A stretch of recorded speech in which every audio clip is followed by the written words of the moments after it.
Leticia Di Gregorio, senadora provincial, la saludamos desde Recreo. Buenos días, Analía Vallejo, José Luis Salinas e Ignacio Donetti. ¿Cómo le va? Buenos días, ¿cómo le va a los tres? Un gusto hablar con ustedes.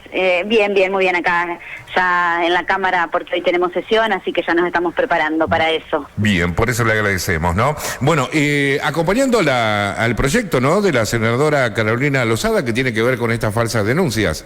Sí, la verdad que el tema de las falsas denuncias es un tema que yo, como senadora provincial, desde que asumí que estoy comprometida, me estoy reuniendo con mucha gente para ver qué podemos hacer desde la provincia, ¿no? Pero bueno, en esta ocasión, acompañando a Carolina, que también hace desde el 2022 que viene presentando un proyecto para endurecer las penas en los casos de falsas denuncias, la verdad que es un gusto acompañarla en esto. Ella hace recorridas por todo el país con estas jornadas, de hecho las había hecho acá en Santa Fe, que yo también estuve presente, y bueno, y antes de ayer estuvimos en Buenos Aires. Cada vez se suma más gente y lamentablemente cada vez también hay más testimonios de gente que ha padecido una falsa denuncia, así que creemos que es un tema que alguien lo tiene que poner en vista, que alguien lo tiene que denunciar, y bueno, por eso acompaño también la valentía, ¿no?, de Carolina, porque a raíz de esto también ha recibido incluso denuncias ella, bueno, amenazas, agresiones. No es un tema sencillo, pero hay que debatirlo porque está pasando, es un dato de la realidad. Duda que también hay un efecto también en esto que por allí, bueno, muchas veces no se lo nombra, pero es la separación que hay, ¿no? En el caso de una denuncia de una mujer hacia el papá de su hijo, en caso de abusos, se lo priva al niño, ¿no? Hasta que por allí, bueno, la ley se toma su tiempo, muy tardío, por cierto, para determinar que no hubo tal agresión o tal abuso, ¿no? Pensar en el niño también y en la niña. Exactamente, mira, por ese punto, por eso justamente yo empecé con todo este tema, porque hace 2 años que venía viendo la cantidad de padres, generalmente hombres, separados de sus hijos, y bueno, y la justicia es lenta, pero lo primero que dictamina el juez, porque él tiene total potestad para hacerlo, es el impedimento de contacto, y ahí empieza toda una cadena de que el padre no lo puede ver más y la madre le sigue un poco metiendo ficha, como se dice habitualmente, al niño, y bueno, empieza toda una debacle de un drama familiar, y no solo el padre, son otros hermanos, son primos, son tíos, son los abuelos. Muchas veces vienen los abuelos llorando a contarnos: hace 5 años que no veo a mis nietos. O sea, es toda la rama paterna o materna, depende de quién haga la denuncia, que le cortan relación absoluta. Entonces, bueno, a raíz de eso fue que me fui involucrando, pero bueno, cuando uno empieza a involucrarse en el tema de las falsas denuncias, después hay distintos casos, ¿no? Hay padres denunciados por abuso sexual, denunciados por violencia de género contra la mujer, contra los hijos, hay profesores también. Bueno, es muy amplio el espectro, pero bueno, hoy la falsa denuncia prácticamente no tiene condena. Entonces el que hace una falsa denuncia con dolo, digamos, sabiendo que lo que está diciendo es mentira, hoy tiene todas las de ganar y nada que perder, porque hoy las penas van de un mes a 3 años, con los cual es escarcelable, sí. Multas de 700 pesos a 12.000 pesos.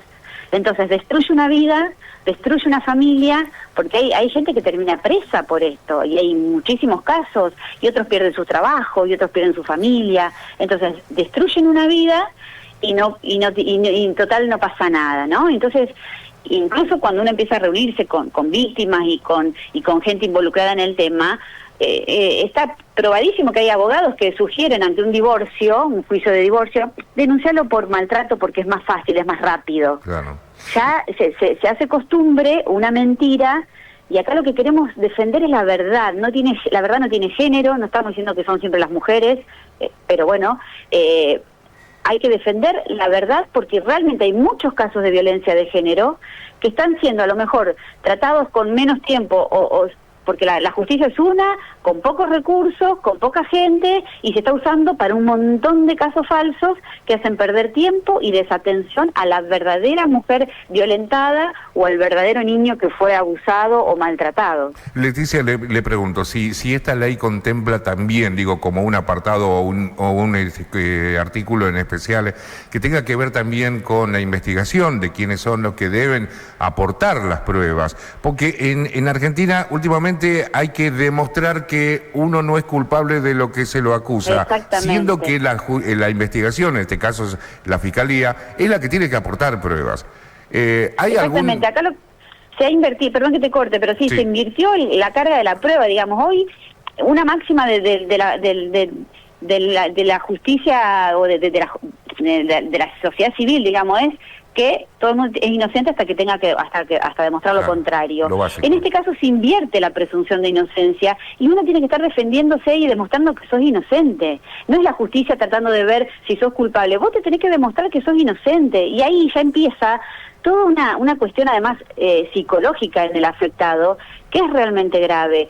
Y el proyecto de Carolina en realidad lo que hace es endurecer las penas y también incluir la inhabilitación en el ejercicio de los cargos públicos o funciones profesionales, por ejemplo, a psicólogos que han hecho peritajes falsos, abogados que incentivan esta denuncia. Y en cuanto a los procesos, yo estoy preparando, porque esto es a nivel nacional, yo en el plano provincial estoy preparando reformas al Código Procesal Penal y a la Ley de Violencia Familiar santafesina, donde se contemplan estas cuestiones. Bueno, que ante una denuncia haya, por ejemplo, algo que hoy no es obligatorio, es que si una mujer viene a decir que su marido, por ejemplo, o su compañero de trabajo, o quien sea, la golpeó, hoy el juez no necesita un informe médico, por ejemplo, para iniciar, bueno, porque tiene la potestad de hacerlo hoy. Yo estoy planteando que necesite un informe médico, lo mismo ante el primer impedimento de contacto. Primero un informe de un especialista, ¿realmente está pasando esto? No decir que no pasa, porque sí pasa, pero bueno, nos estamos yendo de un extremo al otro, ¿no? Por ser mujer te creo y no necesito más pruebas que esa. Y se está tergiversando y, como te digo, afectando al final a las propias mujeres que realmente son violentadas y no encuentran en la justicia un espacio. Leticia, le hago una consulta. Buen día. Con respecto la Buen día. La mayoría de las denuncias, imagino que deben tener algún registro que ya lo han trabajado, son con respecto a violencia de género, situaciones de presuntos abusos. ¿Hay otro tipo de delitos que también tienen en menor escala, imagino, o a lo mejor estoy equivocado?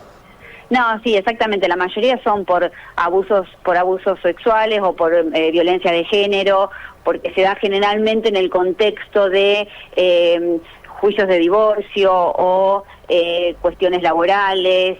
Bueno, hay casos que han sido, por ejemplo, alumnas a profesores, pero sí, la mayoría es por abuso o violencia de género, en su gran mayoría. Pero la ley contempla penas más graves para esos casos, pero también para otro tipo de mentira, digamos, de falsa denuncia, penas más pequeñas, digamos. Leticia, buen día. Analía Vallejos la saluda. Ahora, el proyecto abarca al que denuncia, pero no abarca, por ejemplo, el que presentó pruebas infundadas, por ejemplo, pruebas de psicólogos, de los profesionales que vienen a fin para justamente cómo ayudar, solventar lo que es la denuncia, por ejemplo, abogados, profesionales, las instituciones, o es solamente para el que denuncia o la que denuncia? Claro, por eso te decía, para esos casos se prevé la inhabilitación del profesional. Por ejemplo, acá se descubrió en Santa Fe una red de psicólogos, que eran de La Plata, que copiaban tal cual, para distintos casos, el mismo informe. Bueno, en esos casos, si la denuncia, porque en realidad no es automática, porque la mayoría de los casos se terminan, por ejemplo, se absuelve a un acusado por falta de pruebas generalmente, no siempre se llega a la falsa denuncia. Entonces, para que sea falsa denuncia hay que iniciar un nuevo juicio donde esa persona que fue víctima de la falsa denuncia denuncie al mentiroso, digamos, y esa persona arranca con la presunción de inocencia. Entonces hay que demostrar que mintió con dolo, o sea, que mintió a propósito y no es que me equivoqué, creí que había sido.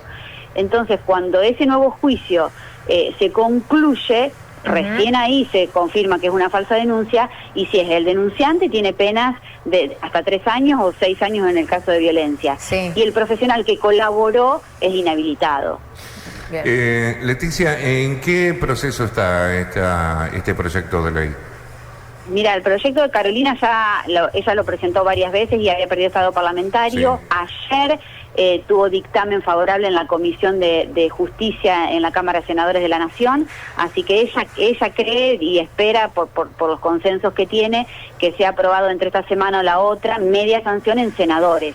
Después, bueno, viene toda va a tener que una batalla también en diputados, ¿no? Que diputados de la Nación son casi 270, 260, y es un tema transversal a más allá de los partidos políticos. Dentro de cada partido incluso hay diferencias. Bueno, entonces va a tener que lograr los consensos, pero ella y su equipo consideran que esta es la vez que están más cerca de poder lograrlo y ojalá que así sea, ¿no? Le dejamos que siga con sus tareas habituales. Muchas gracias. Leticia, gracias porque se tomó un tiempito para poder dialogar con nosotros. Vamos a seguir muy de cerca y vamos a mantener el contacto. Por favor, sí, yo le agradezco a ustedes que se interesen por el tema porque realmente ya hacerlo visible es un gran paso. Gracias, que tenga buen día, un abrazo. ¿No? Adiós. Bueno, como para tener en cuenta, preparamos un informe así con las voces de las personas que son víctimas, algunos acusados, otros que han padecido, ¿no?, las consecuencias de la separación de una familia y más aún cuando se los marca como abusadores a los padres. Y ahí pusimos un cartel, que me hago responsable de lo que puse. Por lo menos yo no estoy en contra del feminismo, no estoy en contra de las mujeres, sí de las mujeres que falsamente acusan. Compartimos este breve compacto de testimonios de personas víctimas de las falsas denuncias. ¿Ustedes se han preguntado qué harían si de un día para el otro pierden su libertad siendo totalmente inocentes? A mi hijo le arrancaron su centro de vida y lo encerraron en una realidad construida sobre mentiras.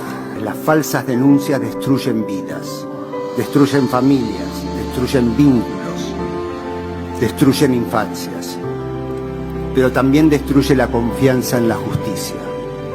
Hoy estoy aquí con mis hijos y no desde el resentimiento, sino desde la responsabilidad, para decir que el daño existe y que la reconstrucción también es posible.